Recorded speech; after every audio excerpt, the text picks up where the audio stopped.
If you operate in the world of sports or education, you've most likely heard of the term growth mindset.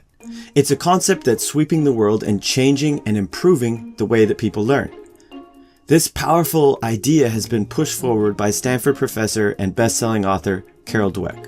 For decades, I've been studying why some people succeed while people who are equally talented do not. And over the years, I've discovered that people's mindsets play a crucial role in this process. These mindsets are really important when it comes to learning. Her work has uncovered two ways of thinking about skill and development.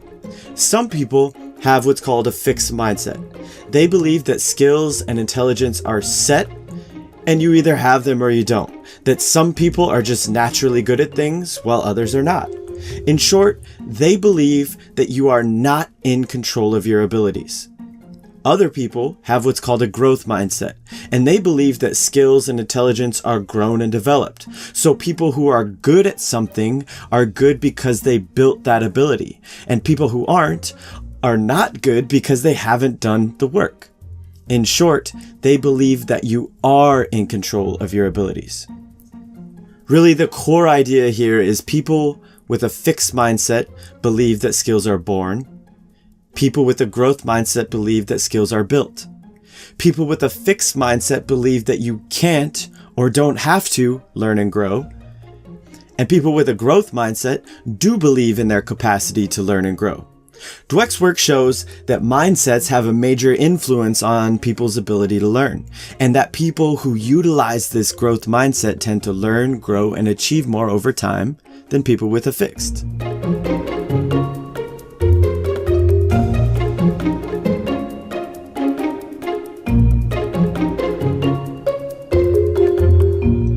Growth mindset really creates a solid foundation for great learning.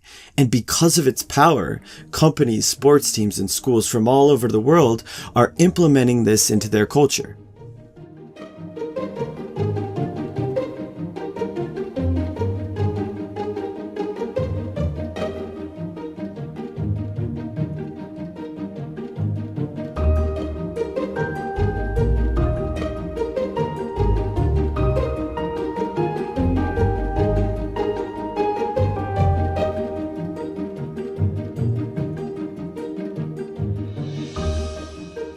Over the years, we've worked with a ton of amazing groups to help instill this within their culture. We're talking Fortune 500 companies, lots of colleges, lots of high schools, and even a few prisons who are working to build growth mindset into their reentry program. What I'm trying to say is this is bigger than one study or one TED Talk. This is a powerful concept that's helping lots of different people in lots of different places.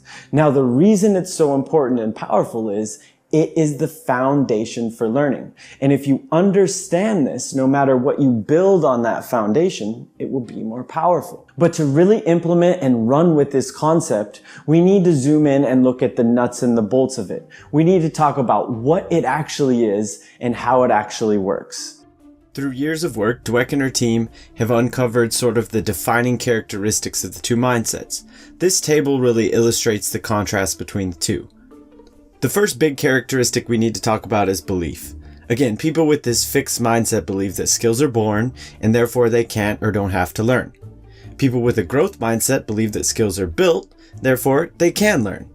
The second major characteristic is focus. People in a fixed mindset tend to focus on performance and outcomes and results. In other words, their main focus, their main concern becomes how they look, and more specifically, to not look bad. People with a growth mindset tend to focus more on the process of getting better, of learning and growing. These mindsets and these characteristics have a huge influence on our ability to learn, and now we start to see why. Let's look at like the 4 key ingredients to growth: effort, challenges, mistakes, and feedback. The research shows that when somebody is in a fixed mindset, they look at effort as a negative thing, as something that you do when you're not good enough. They also don't see the value or purpose of putting in effort. They've been shown to back down and avoid challenging situations. They get really discouraged and worked up when they make mistakes. And when somebody with a fixed mindset receives feedback from a parent, a teacher, a coach, or a friend, they get defensive, they take it personally, and they don't see the value or purpose of the feedback. So in other words, people with this fixed mindset actually avoid and shy away from these 4 key ingredients to growth. Dweck and her team have shown that when people enter a growth mindset, they look at effort as a useful thing, as an important part of the learning process. They're actually more likely to embrace challenges and persevere and work through them. They see mistakes as learning opportunities, and when they receive feedback, they actually appreciate it and use it. Now, the fascinating and important part of this table is to connect the dots between these key characteristics of the 2 mindsets and our actions and behaviors towards learning. Let's look at the fixed mindset side first. They actually shy away from putting in effort because they don't believe that they can change. They give up when they're met with a challenge and things get hard because they don't want to look bad. So in their mind, the challenge becomes a threat, and because they don't believe that they can change. They hate making mistakes and are discouraged by mistakes because if you're making mistakes, you're not looking good. And they don't see the value or purpose of feedback because they don't believe in their capacity to grow. So in one way or the other, every single one of these actions is a byproduct of these characteristics. And the same is true on the growth mindset side. They see the value and purpose of effort because they believe in their capacity to grow.